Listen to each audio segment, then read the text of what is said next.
Welcome to Ctrl+Alt+Narrate, your go-to source for captivating stories and engaging conversations in the world of digital media. If you've gotten this far by watching one episode, a couple, or all of them, thank you so much for your support so far. I really appreciate you tuning in to listen to all of the amazing stories that have been covered. If you notice an empty chair beside me, that's because today is my episode. So let's Ctrl+Alt+Narrate my story. Hi everyone, this is Alicia. You're back in the chair again as a guest host to Ctrl+Alt+Narrate our CEO Sneesha's story. So Sneesha, would you like to start by introducing yourself and your educational background to the viewers? Sure. This is so weird being on this end. I'm not used to it. But my name's Sneesha, if you didn't know already. And I did my undergrad in human behavior at McMaster University. And now I'm doing a master's in digital media at TMU. And now it's time for our first segment, Loading Who Are You, where we get to know a little bit more about you before we go into the deeper stuff. Okay. It's not a threat. It's not a warning. I'm just saying. Okay.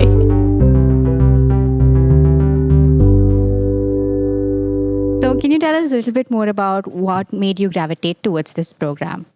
Sure. I kind of got to a stage where I was very confused on what to do for my career and also choosing what pathway to go in terms of interests as well.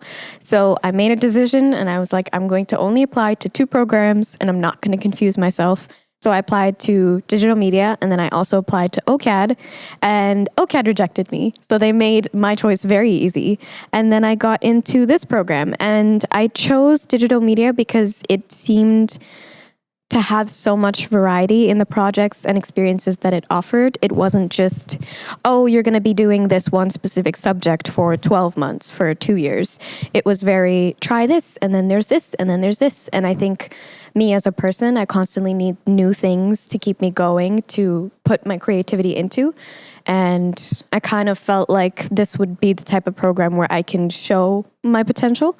And I'm hoping that I got a chance to do so, but that's why I chose to be here. I mean, we're sitting here on this podcast right now that we're doing completely for fun. So you definitely showed your potential. Thank you. Speaking of projects that you felt like you wanted to do when you entered in at MDM, can you tell us something a bit more about your current projects apart from this podcast? Because she just wrapped an amazing event that she's doing for her MRP. If you watched Holly's episode, you already know a little bit more about it, but can you tell us everything? Give us all the details. Yes, for sure. So for my MRP, the thesis that we're exploring, the question is, can we engage physical and virtual audiences to around the same level, or how does it compare? How can we measure it, etc.? And so we chose to work with Overactive Media, which is an esports and entertainment company, and they were in charge of hosting and organizing the Call of Duty 2025 championships. So we sat down, talked to the company about how we could help them and where we could step in. And we chose to utilize their loyalty program to create a special edition that we launched for that weekend to engage fans and create bigger buzz. So we used their loyalty program and then we created a bunch of quests that could be completed in person and online. And then also we negotiated with them on what type of rewards can be offered that were more customized to fans that were coming and that were a lot more personable rather than just, oh, you won a t-shirt, you won stickers. It's more things that you can get excited by, like customized merch or signed autographs or an AMD chip or a chair, a gaming chair specifically. It was quite popular to go. But so that's a little bit about what we did. And it was a huge success. We had lots of fans come over and tell us like, this is so exciting. Thank you so much for making this experience a lot more entertaining, because our team got eliminated and we have nothing else to do. So we gave fans something else to do while they were just That's in the really arena and they had bought tickets and there's nothing else to do other than just watching and participating that way. This way, there's an interactive element that they can kind of participate in while they're also cheering for their team and they feel more connected to whatever's going on. That's pretty amazing. Apart from your MRP, is there any other personal project, whether it's creative or otherwise, that you want to tell the world about? I've had a couple, I'd say. It's hard to choose on what I want to talk about. Tell us all of it.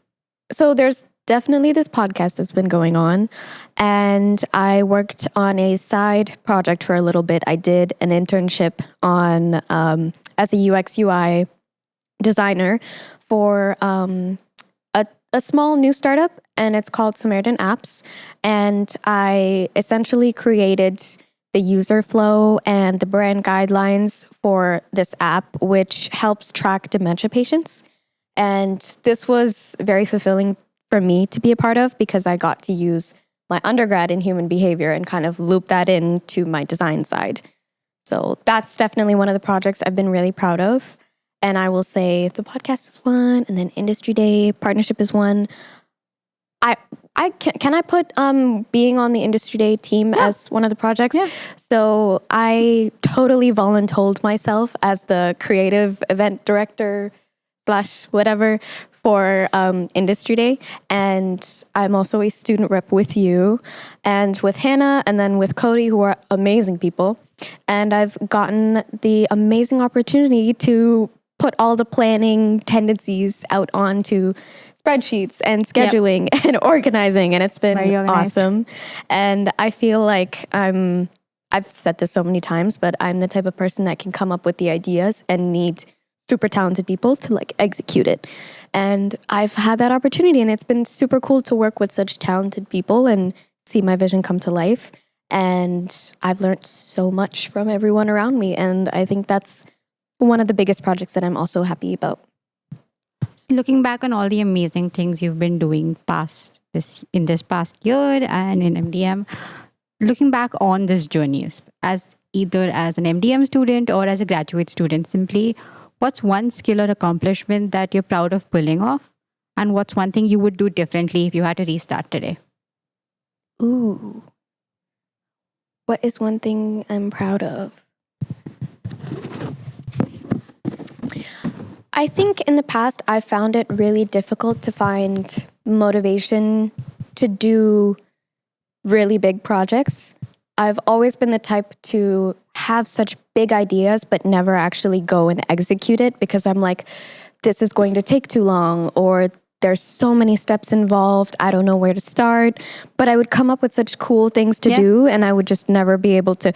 This podcast was an example. I said it as a joke, and I was like, no way this is going to happen. Like I've thought about doing a podcast for so long because I feel like it'd be so fun to be a host and talk about other people. I love talking about other people, not myself.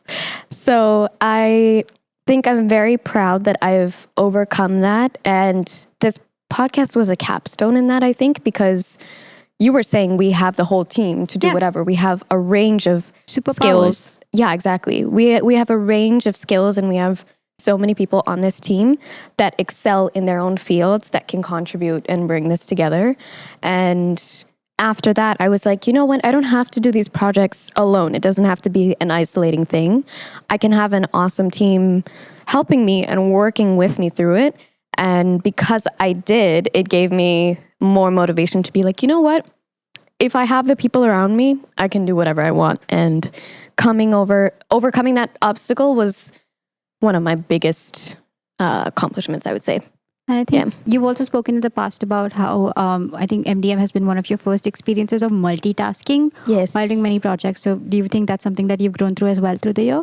I think so too. I used to be a very scattered person, but I've learned how to organize and prioritize myself and also projects. The hierarchy of what needs to be done first versus last, or the effectiveness and the length, all of that, just the logistics of every project. I think I've learned how to deal with it better.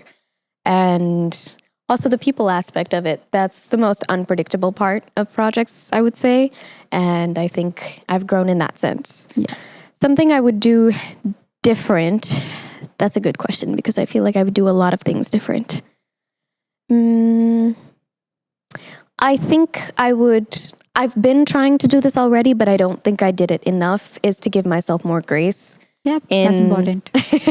in the process of doing all of these projects, I've been very hard on myself to make it 100%. And I've come to realize that that is not realistic. And of course, that's an obvious thing to realize once you say it out loud. But for me, I was like, no, everything I do has to be the fullest amount that it could be completed to. But now I'm like, you know what? You trying is enough. You doing what you can at the time is good enough. So I think that I would give myself more grace, more patience, and allow myself to have those downs and accept that it's happening rather than pushing myself and trying to like force myself out of burnout, because that's never helped. That's really awesome. I think I want that on a sticker or on a t-shirt. I would look at that sticker every day, just put it on my mirror. Yeah. And since you mentioned people, bringing together people being the core of what you've been trying to do, I feel like you've done an amazing job of bringing all of us in this room together for this podcast and giving us the idea to create the podcast in the first place, because it would not exist without your brainwave of a joke, which of course we made it happen, but it started from you. It's thanks to all of you that it came to fruition, though. I wanted to understand what made you gravitate towards choosing podcast as the medium of wanting to tell stories, because I think it started with you wanting to give people a platform, but why a podcast and not something else? I think when I thought about what impacted my life the most in terms of a communication medium, it's been a podcast. I will be a bit more personal on this, but during COVID, it was a very difficult time. I was super anxious every day. We didn't know what was going to happen. It was a very isolating time because you were in lockdown. You couldn't go out of your house. So I was listening to the Daily Show podcast with Trevor Noah, and that would be that would be part of my morning routine. And just that bit of connection to the outside world and whatever was going on helped me move on every day, and learning about the different people that came on and the different talking styles and the different expertise, it just spoke to me. I'm also very much an audio and visual learner, and I think that's the kind of medium that I wanted to give, because it allows people to communicate in the way that they're comfortable communicating. Yeah. I know not everyone is a confident or comfortable speaker, which is totally fine because I'm not either. Yeah. But that was the goal of this podcast, to create an environment where everyone felt comfortable just being in their own skin, coming in and talking about whatever they wanted to do. So that's what inspired me to want to do one. And I've also always felt like anytime I've been able to like have a conversation with someone, that's where I would excel the most in making them comfortable and then also learning about them. Yeah. And I feel like podcasts can be either visual or auditory. So that's why that's the medium that I chose. I think that's really nice because you do have the power and just the ability to make somebody feel very comfortable and feel safe and loved. So I think it's nice that podcast is your love language in a way to help people get better. And it's been really amazing to see you take that idea and grew it into this little thing of like, we've done 30 episodes, we've done 16 days of shoot, and that's with juggling all of our classwork and MRPs, some of us juggling jobs. So it's amazing that you made it happen and we could do this. And thank you. Now it's time for a very special segment, Chaos Time with Hannah. The most dreadful one. Okay. Are you ready for your Chaos Time with Hannah? The segment. No, I'm not. I think you're going to like it. Okay. Okay. So your chaos is that which this is more of a torture for me, will completely and seriously engage in the next 5 questions in philosophical discussion with you. No questions asked. Okay. This is not a bit. I'm doing your deep dive, no edits. You're lying.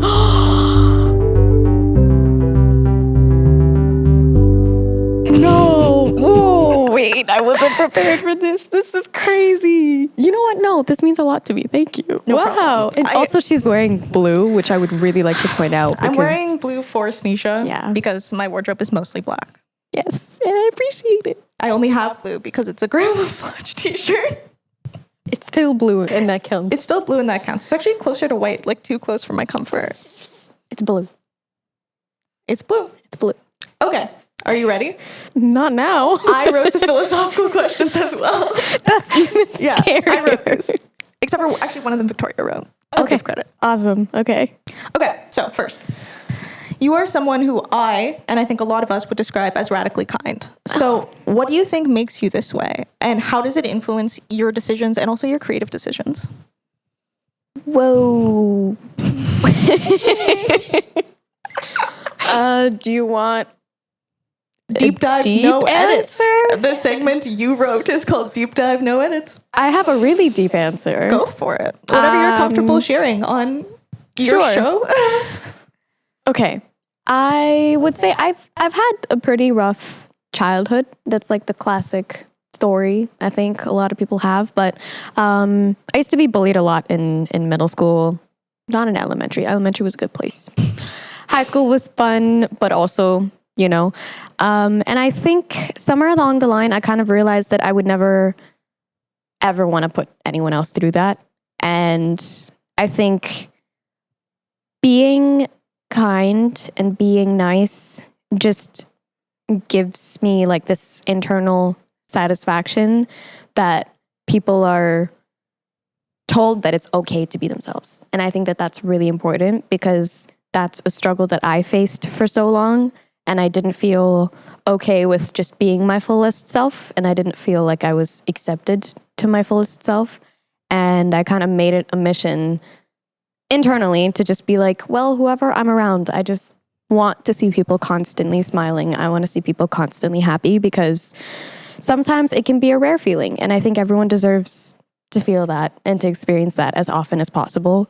And with all the doom and gloom out in the world, if I can have a little small effect, then I would love to. Because I remember those tiny moments where I'd have very wholesome interactions with people, even if they were small. I still remember this girl calling me super pretty on a bus or complimenting my outfit or saying, hey, like, you're really funny. Like, all of these small moments really made a difference for me. Like, I would think about them for so long. So I'm like, if this is me, imagine how many people you can just, like, it doesn't take anything to be kind. I know that's a very cheesy, classic answer to give, but it really doesn't harm you. You don't have to go out of your way to do it. And it makes you and other people feel good. So I think it just makes me feel like I have no regrets. And I love having no regrets because I hate the feeling of guilt and I hate the feeling of burdens and mistakes and... Don't we all? Yeah, exactly. So the more I can say I lived my life with no regrets, the more good things I think will come my way and also come to all the people that I surround myself with. Yeah. I'm a big proponent of if you don't have anything nice to say, like, don't say it. Exactly. And also, like, I think my first impression of you was just how bubbly and positive you were. Oh, to the point where... Thank you. How do I phrase this? Some people come out of experiences or like rough experiences or experience where they're getting bullied, like by being bitter. Mm-hmm. And to come out of it with like a newfound look on kindness, I think is rare. Mm-hmm. I'm speaking like I wasn't bullied. Look at me. Look at my face. You're awesome. Oh, thank you. But like, yeah, so to come out of it with like this full positivity, I think is rare. And I think when I first met you, I was like, too nice, suspicious, weird, too nice, don't trust. But I'm like so happy that we became friends. Anyway. Me too. Oh my God, I'm being genuine. You had a part about creativity. I forgot the second part of the question. Oh, like, does your outlook on being positive and kind, as we just discussed, influence your creative decisions in any way? And like, do you think that's like a positive thing, negative thing, etc.?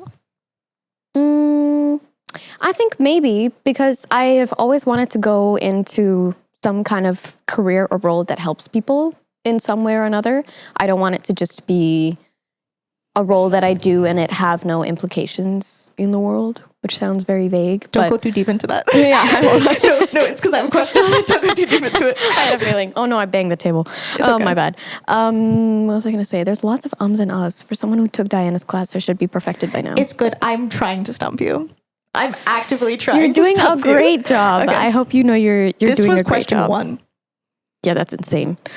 I would say, my creative projects, I've always looked to have some kind of emotional or thought-provoking impact, I would say, Good in answer. everything that I do. Yeah.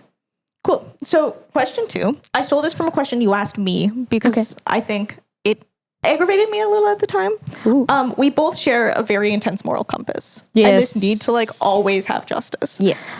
Why is this quality so important to you? And do you ever think it works to your, and by extension my, I guess, detriment? Oh, 100%. Oh, 100%. I think it's not that it's not important or important to have.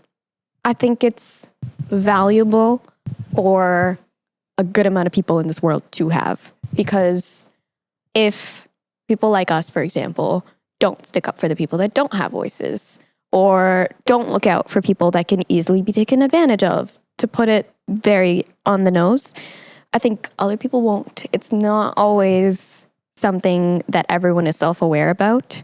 And being empathetic takes a lot more effort than people think. And it doesn't come easy. It's a skill that you learn. And I think it's valuable, but it doesn't diminish you as a person if you have it or not. Yeah. But I think that my moral compass has grown partially probably due to the circumstances that I've been through. But I do think it can be detrimental, which is why it's not for the weak. Yeah, I don't know about you, but it's always detrimental where it's like trying to understand what's going on in the world and just Yes. not being able to wrap your head Exactly. around it. Yeah. So Yeah. like, I don't know. Do you have anything to expand on that? It's exactly that. I think it's really hard to witness injustices to like small scale to big scale and just be okay with it and just Yeah. accept that like, yeah, bad things happen in the world. And we're like, why? Why do they need to? Why Yeah. does it need to be? But then it gets too philosophical. And then I freak myself out because I'm like, why does anything in the world matter? And then I don't like going that side. Oh no, So- we're spiraling.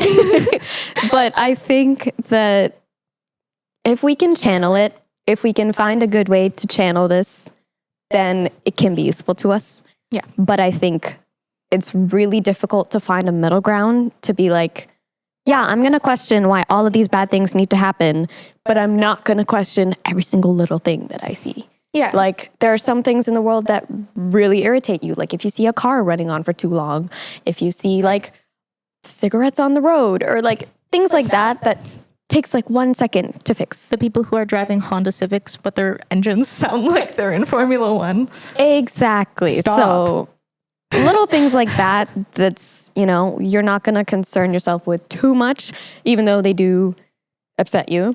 I think if we channel this to more bigger issues and we figure out how to contribute to them, then it could be better. Like, for example, the dementia app that I was working on, that was a good way for me to channel my anger into why the mental health care system is not as accessible as it should be.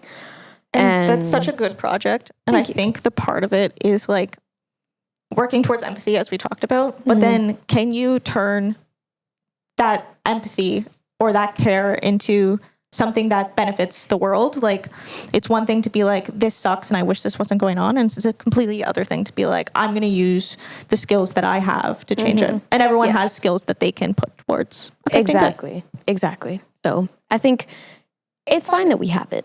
I think it can be detrimental to us, but as long as we find a good way to channel it, we'll be fine. Good And we'll be answer. really successful and rich. And we'll have more dogs and we'll be happy. And we'll have racing simulators. And we will have, it'll be great. It'll be great. Okay. Question 3. That was so deep, bro. If you think you're uncomfortable, imagine how I'm feeling. You're doing right now. awesome, and I really Okay, appreciate you cool. for doing this. Cool.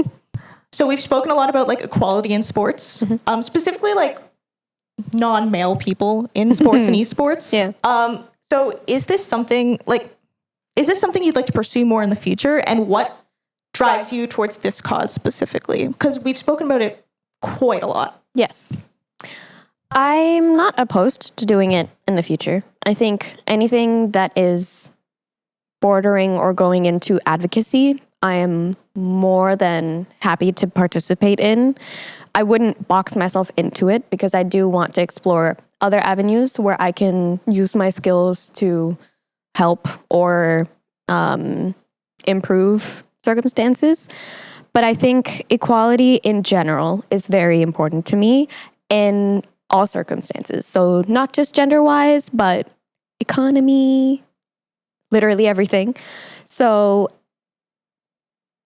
I think it also goes back to my whole point about kindness. I think everyone deserves same opportunities or same chance to do things, and especially equity.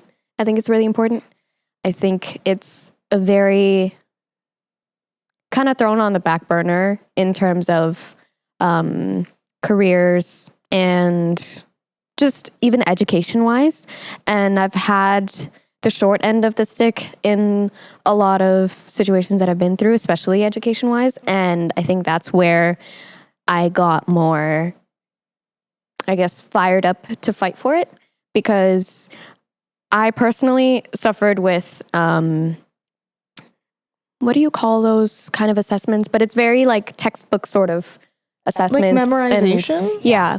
I think that learning styles were not very catered to in school. Yep. And my learning style is quite different. I think I'm not the kind of person that does well with just memorizing information, dumping it out on a test, and then forgetting it.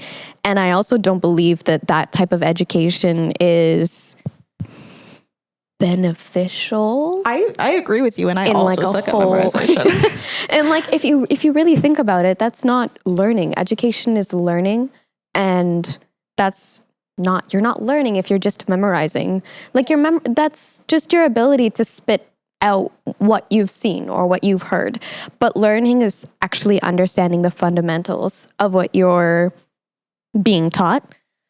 And I think that disparity in classrooms early on was like, oh, my brain went, hey, this is kind of not fair. And then I saw how people were treated in sports, and I'm like, hey, this is not fair.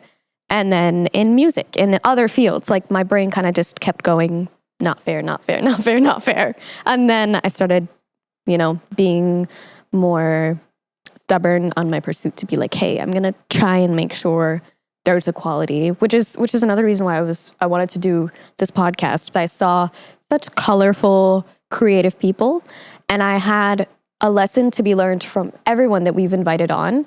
And I thought that those lessons, I shouldn't be selfish. I should share that with everyone, because you can learn something from everyone, and that's a lesson that my dad has always taught me. And that's, in a way, one of the reasons I wanted to have it. So I don't know if I answered the question. I think you did great. Okay, cool. Okay, question 4. You're almost done. You ready? Yeah. Okay, cool. Our group often jokes about not finding sanity or being insane, or like 10 different variations of that term. Yes. Especially with all of us being so busy. Tell me about the little things in life that give you moments of sanity. It doesn't have to be something huge. Just like, what are the little things that make you, Sneesha, very happy? Sometimes I find it really hard to want to show up in school and play the part as a student. But I think having met such like-minded people has made such a big difference, because my undergrad experience was so isolated. I made only one friend, and it was so competitive and kind of toxic in a way. And I felt like meeting the right people really made such a big difference in me also feeling confident to be myself. I was very unsure about my identity until I came here, because I'm like, whoa, you know what? Like, yeah, I do like these things. Yeah, I do love these kind of projects. I am this kind of person. I was always embarrassed of some part of myself. And I feel like with this friend group, I don't have to be embarrassed about anything. Like, I feel like I could just be my whole self, and I'll be accepted no matter weird, crazy, whack, hyper person that I am. And I feel like that's been so relieving for me as an individual, and also just as an anxious girly in general. What was your question again? What things, like little things make you happy? Yes. So that's a huge one. And then I would say coffee. Good answer. I have an espresso machine that my boyfriend graciously gifted me.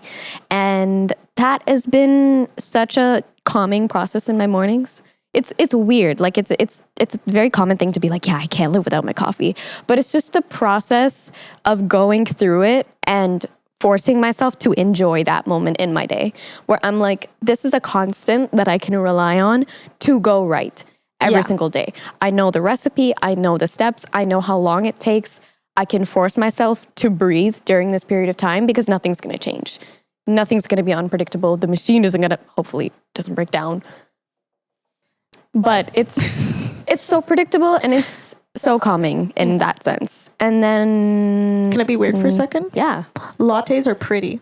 And that's They also are. calming. They're so pretty. And I would love to be the person that's good at latte art, but I suck at it. I wish. I mess up every time. It looks like a hurricane tried to talk to like a tornado. We should dedicate time to like trying to get good at coffee art together. Yeah, no, we should. Okay, what's the last thing? lovely. Sorry, I just want to be weird. I was gonna say seeing dogs. I'm such a big dog person, and I just feel like dogs are the embodiment of endless love and very selfless love. Yeah. And I think that's another reason probably why I love being kind, because I'm like, they don't care. They just love you. Do you have a favorite dog breed? No, I love too many dogs. Are you like a big dog or small dog person? I'm both. I was a big dog person because I was like, oh my God, I need something to cuddle. And I'm super tiny. I'm like 5'2". So I'm a tiny person and I want like a big cuddle monster.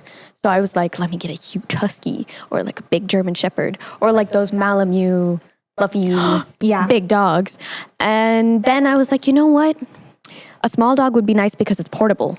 And I could take it wherever I want. Everyone laughs when I say portable, but it's so true because you can literally take it wherever you want. I'm a big dog person. Yeah. I like small dogs too. I like medium dogs too. I like every dog. However, if I had to choose, I would choose a big dog. I own a small dog, and it's because when I was flying back and home, like forth from university, I didn't want the dog to go under the plane.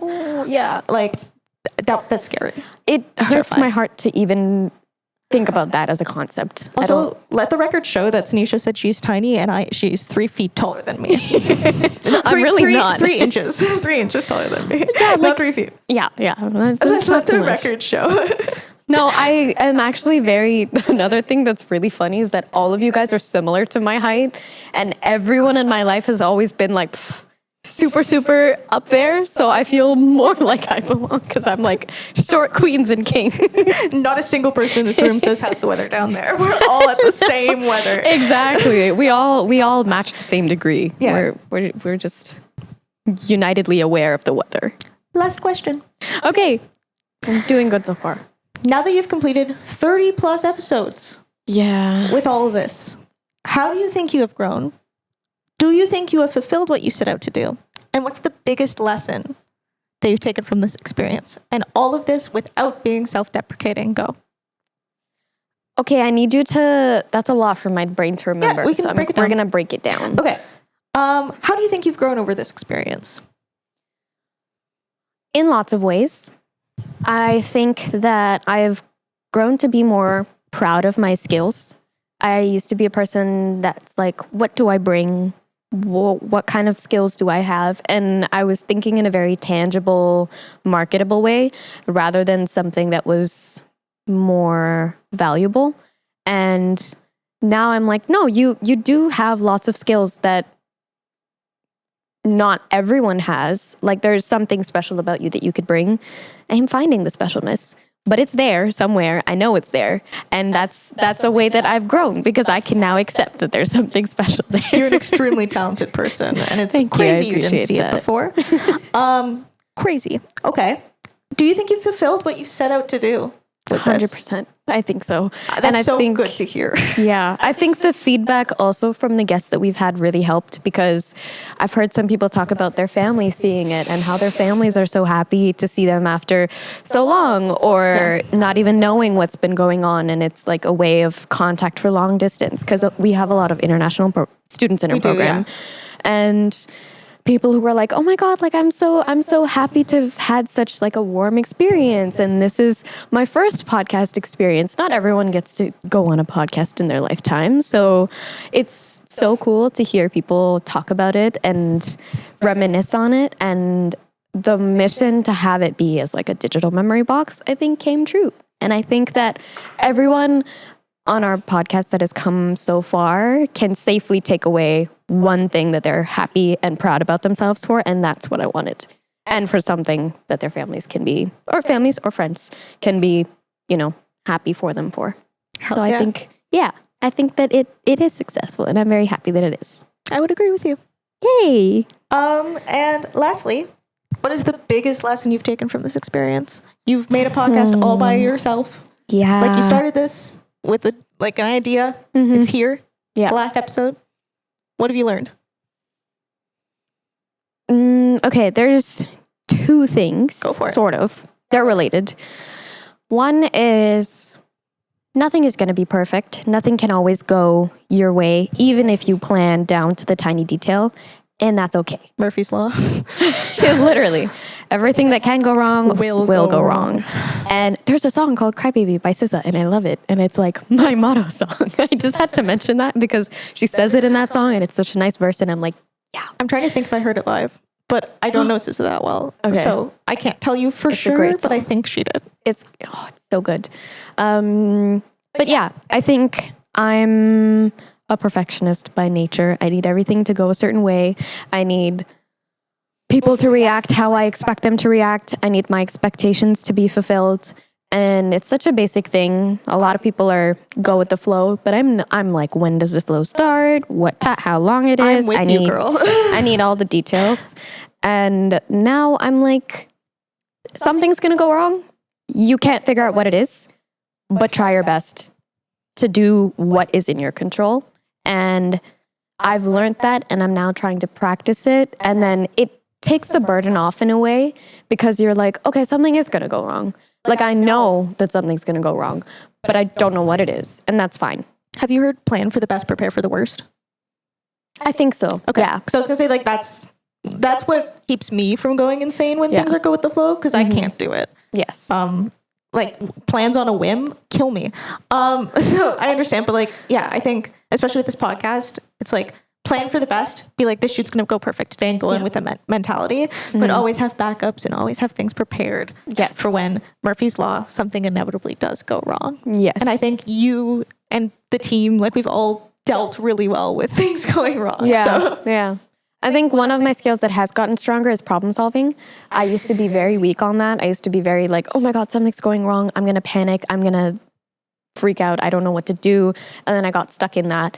And then another phase I went through was just overthinking all the bad scenarios that could happen and prepping for each and every one. But that takes a lot of energy from you. Yeah. And it's That not drains worth it. you fast. Yeah, it really does. And it's not worth it. So now I'm kind of able to be like, it's okay. Things are going to go wrong. It's fine. Nothing can be perfect. And also, the second part is pick your battles. There are certain battles to fight, and then there are certain battles that are not worth it. And I think that this applies in every project, every facet of life that I would, I think it's universal, to be honest. I think we've had lots of battles in terms of academics, in terms of careers, in terms of personal projects, whatever. Some things are just not worth spending your time and energy on. And I think that being people who care, it's hard for us to be like, you just got to let this go. Yeah. It's not worth it. You don't care about it. I need to learn that one. Because I can pick every battle if I try hard enough. Yeah, that's exactly. So So I empathize, and I'm proud of you for this podcast is the last thing I'll say. Thank you. I'll express emotions one last time and say I'm proud and grateful before I pass it off. Thank you. This is so weird. So sentimental, but I love it. I feel like my inner child is being satisfied, and I'm happy. All right. Hi, it's Victoria, and I'm here for the last segment, which is Alt Before You Go.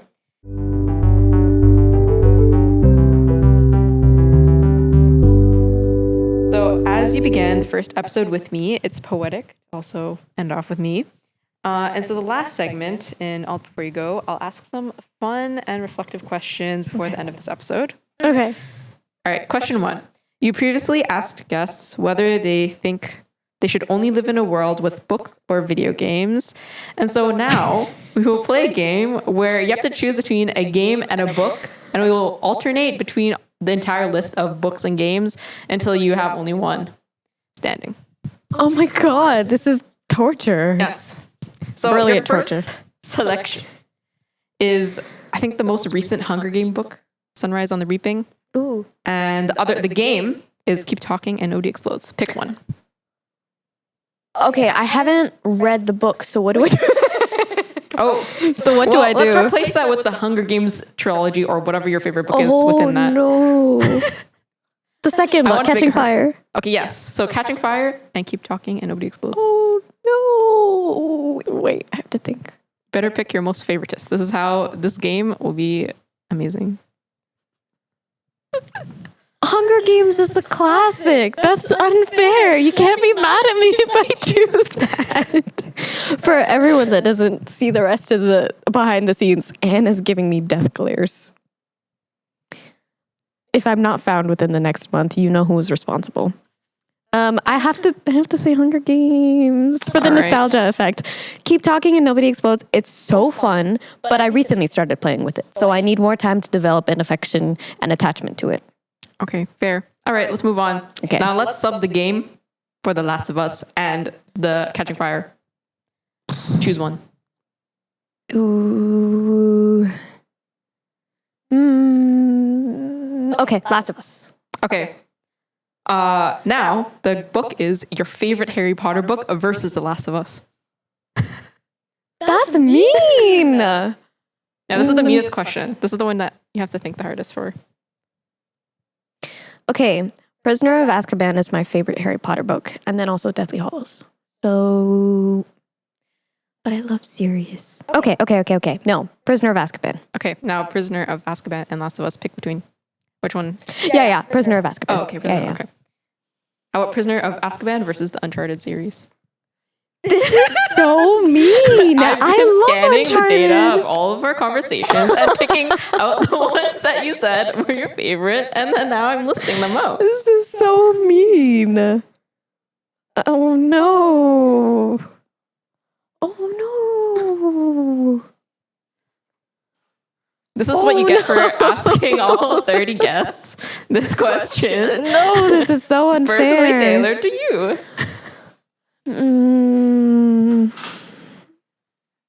I have to, because Harry Potter is like nostalgia, but also COVID nostalgia, because I didn't read it as a kid. I read it like during COVID. But then Uncharted, I also played during COVID, and it was great, and it was so fun. And I love puzzles and adventures. But I love Harry Potter. This is really hard. Okay, I'll go for Prisoner of Azkaban because the cover's also blue. And also it has a wholesome character in it. Yeah. All right. We're in the last of the games, but this one you might struggle. As if I didn't struggle for the last one. All right. The last game is Spider-Man Miles I knew Morales you or Prisoner of Azkaban. I knew you were going to say this. This is so hard. What? No, can I not choose? This is so mean. You get only one grace, which is I'm not going to make you choose between the rest of the books. I'll tell you them later, but Oh God, okay. yeah. This is really hard because like Miles Morales is also, I think, my favorite Spider-Man because one, his attachment to music, and two, I just love the personality a lot and the characters in his story. But then also like Harry Potter, Prisoner of Azkaban was like that book made me cry. It was so good. But so did because I think the first Spider-Man game was the best. I'm going to go with Prisoner of Azkaban. All right. So your decision was truly books over games. Yeah. True. Yeah. Yeah. Okay. So we've tested it. I'm We've loyal tested to I'm loyal to the I'm loyal to the cause. It would have gotten harder as you went on. Wait, I because wanna the know- other few was it was all Brandon Sanderson. So the Mistborn, you have to pick whatever your Wait, let me favorite do that. trilogy, and then Stormlight. Let me do that. Like between all the books. Yeah. If you have to pick between the three, Prisoner of Azkaban, Mistborn, like one of your favorite books in the Mistborn trilogy, and then one of your favorite books in the Stormlight Archive series, which one? I was trying to understand it because I don't read it, but I was doing my best because my sister reads it. So my favorite book in the Mistborn series would probably be the first one. The first one. And for Stormlight, I would say it's probably Rhythm of War, the fourth one, because it had the most presence and development of one of my favorite characters. So between the first Mistborn book, the fourth Stormlight book, and then Prisoner of Azkaban. Wait, actually, I lied. I don't want to do this. Okay, I'll give you that one grace. Okay. So this means, I'm going to summarize this. You like Prisoner of Azkaban over Keep Talking and Nobody Explodes, The Last of Us, Uncharted series, and also the Spider-Man Miles Morales. Yes. Yeah. Wow, that was a straight face. How do you feel after this? This is probably the most grueling question. Yeah, that was painful, but also like in a way, I'm like, yeah, I was true to myself. Books over video games. And now we know where you stand. Exactly. Also, the narrative is so much stronger in all of these books. So I think I was just more attached. Yeah, I think that really revealed what you're really looking for in Yeah. media. All right, second question. Your goal for this podcast was to get to know the narratives of all of the guests that are part of the MDM program. What are 5 words to just summarize like the entire MDM experience overall? Now that you've known everybody. Wait, the stories of the people or the program itself? I think it could be either. I just wrote this question. It seems pretty open. Okay. Yes. I will say the stories of the people then. I will describe that. Yes. I will say colorful. I will say heartwarming. Inspirational. Thought-provoking? That's 2 words, but Sure. that's 4. So 1 more.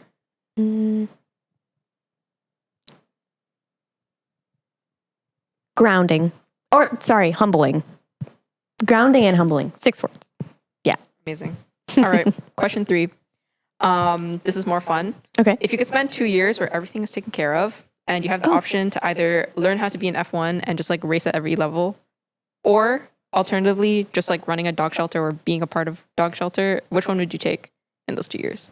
Like you literally have everything taken care of. Like you could have no worries in your life and just do that for yourself. Be selfish. What would you do? Who came up with this question? Me. You put like 2 of my most favorite things ever into one question. I want to do both. I would totally want to learn how to be an F1 driver, but I also want to like protect all the dogs in the world. This is where I felt like Hannah creating the questions because I was like, this is chaos. Yeah. How am I supposed to choose between like dogs and F1? You know what though? F1 is an experience that you can't ever mimic. So I will do F1 and then I will get rich from F1. I will get as many podiums and poles as possible and use all that money to free as many dog shelters as possible. Yeah, that's my answer. That's your problem solving. Yeah. In Exactly. action. Exactly. You saw it live here, for. Yes. All right. The last question is, what is next? And are there any new projects that you're hoping to take on in the future or anything that, I don't know, you have a vision for?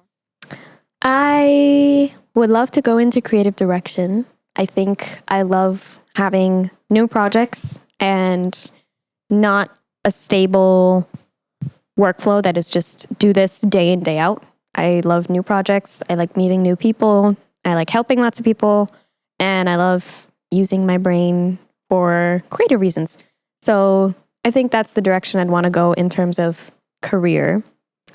I do have some projects, but I haven't confirmed them yet. So I will stay silent on that for now.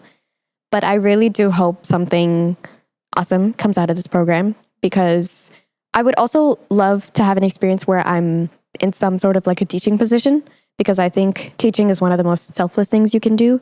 And I also kind of want to give back to the few teachers that have really made a big impact on my life to kind of give that forward. I will say, yeah, those two are my primary goals.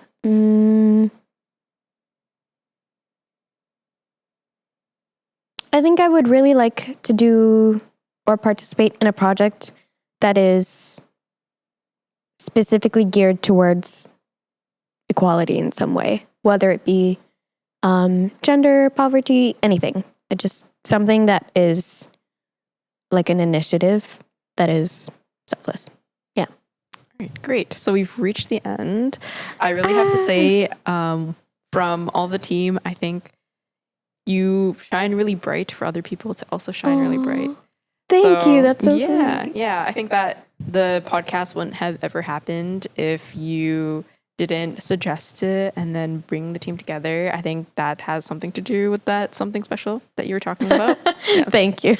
Yes. So thank you for being in the guest seat today, Of Sneesha. course, it was my pleasure. Yeah, it was also a pleasure to have you as the final guest and also, again, as the leader of this podcast. You put together such a wonderful team, and we're very happy to make your dream come true and obviously like have everybody who's been on a part of it. And also, thank you to our audience. We appreciate your time and support. Thank you for listening. And unfortunately, as this is our last episode, we hope you really enjoyed the stories we told, and we hope to see you next time.